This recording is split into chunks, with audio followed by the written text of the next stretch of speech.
Tottenham 1, Newcastle 2, and folks, overall, I'm a little frustrated. I'm not Ange out.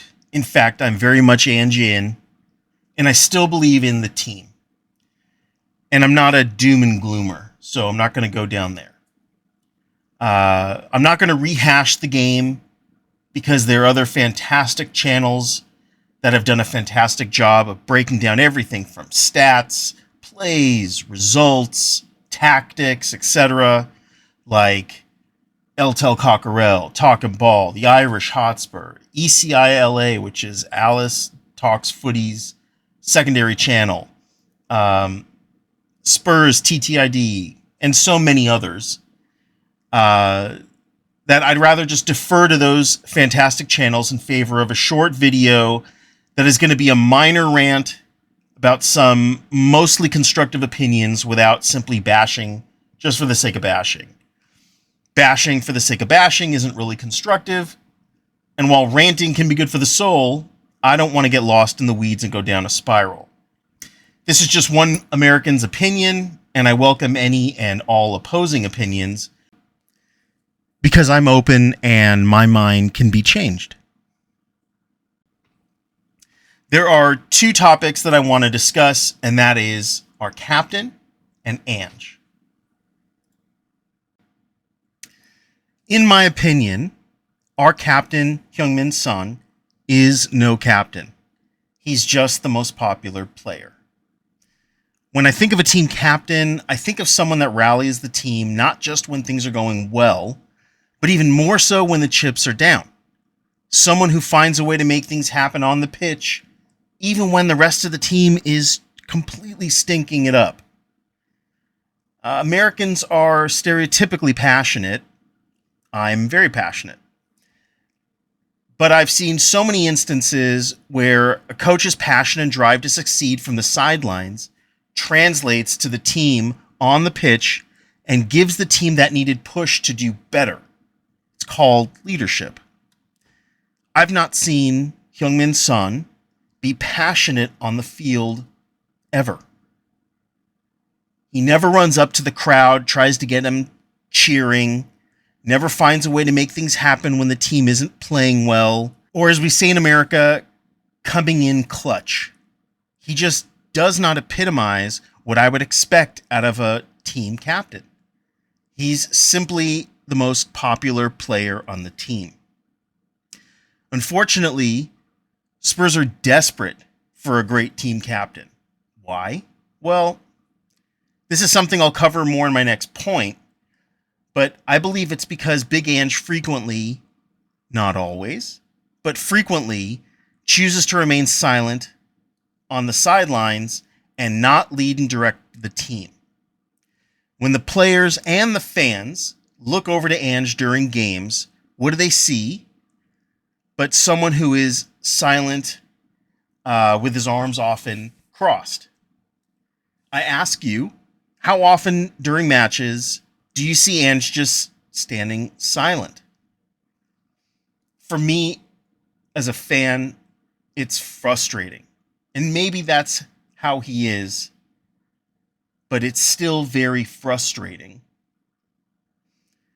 Truthfully, I think it is the failing in Spurs management from the top down that they haven't cultivated a true team leader in this squad. Team leadership, from the overall passion to win to demanding the best out of their teammates every game, starts at the top.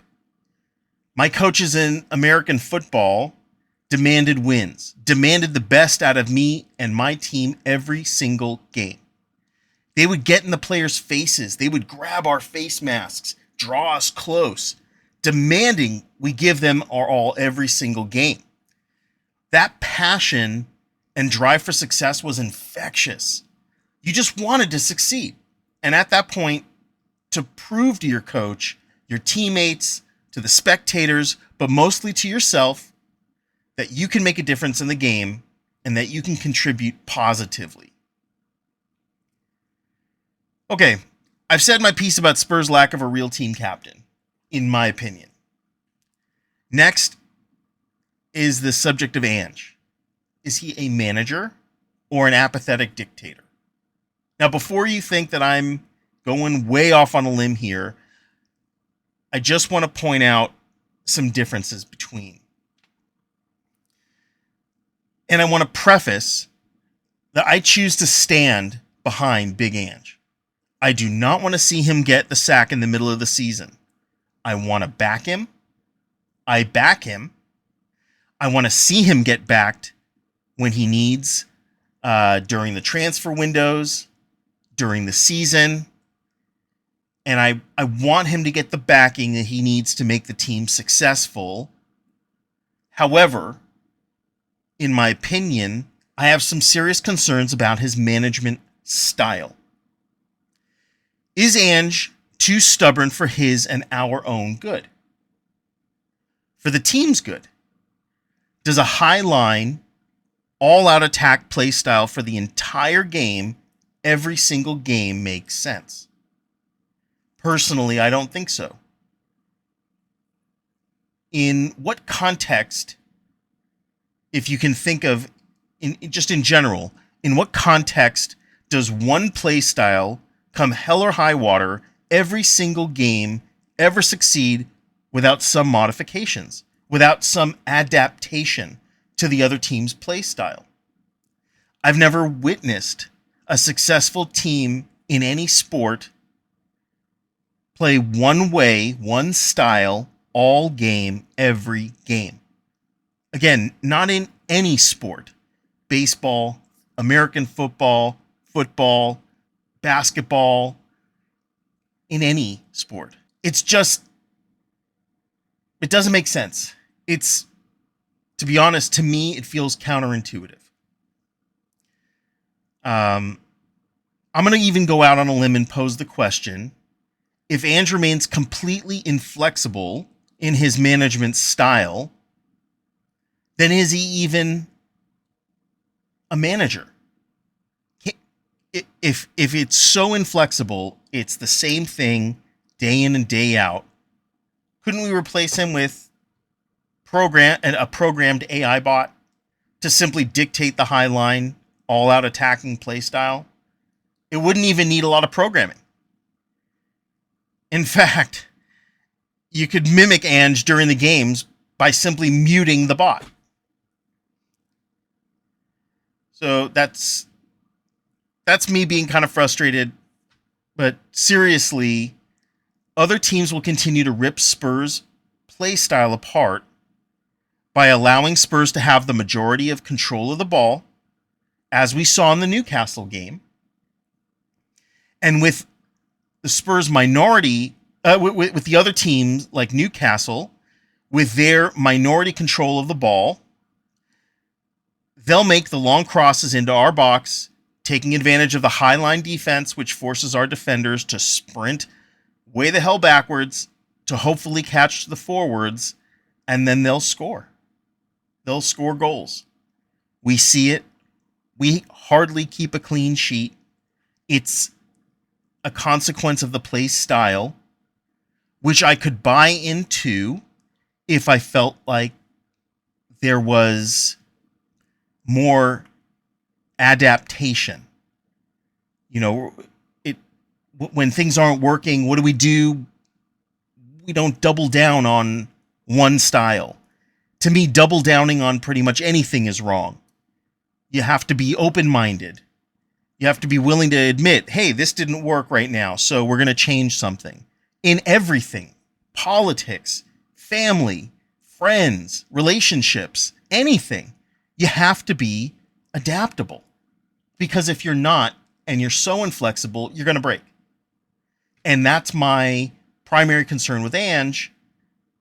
Is Ange going to break on this one style? And are the fans going to break because they're tired of seeing the same thing day in and day out, when we know that other teams are preparing to play against that play style? I don't know. To me, the most successful managers have distinct play styles. which is great. Ange is known, I guess, for this high line, all out attack style. And there is nothing wrong with that. But when you know that it's time to change things up, when your play style gets found out and it's not working, it's called in-game management, not in-game dictatorship. Managers manage, dictators dictate. Is Ange managing or is Ange dictating? I want Ange to manage. I do not want him to dictate. So, if you've made it this far through the video, then I thank you for sticking with me. In closing, I want to ask you all, do you agree with Ange's unyielding tactic of an all-out attack and high line, regardless of available players or opponents that we face? If you do, let me know in the comments. I would really appreciate it. And because, again, my mind is open. I'm willing to change my opinion if someone comes up with a cohesive reason why. I don't double down on wrong. And if what you have to say makes sense, I'm willing to back it. Thanks for watching. Come on, you Spurs.